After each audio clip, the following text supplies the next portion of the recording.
আমি কাবা ঘর বানাবো। দেখো লিস্টে আমি কাবা ঘরের জন্য অনেক কিছু কিনে নিয়েছি অবশ্যই। যারা দেখো এই যে আমি এরকম করলাম,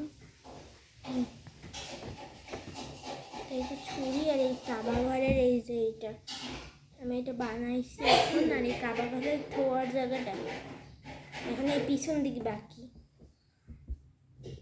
কিন্তু কাবা ঘরের পিছন দিক কি দেওয়া উচিত হবে সেটা আমি জানি না।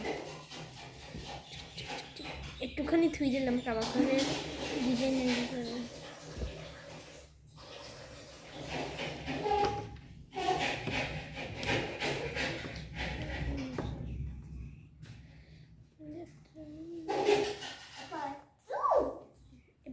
পিছন দিকে দেওয়া লাগবে না, সামনের দিকেই ঠিক আছে। চলো এবার কাবা ঘরটাকে সেটিং করবো আমি। কাবা ঘর সম্পূর্ণ হয়নি ঠিকই, আমি কাবা ঘরকে সম্পূর্ণ করবো।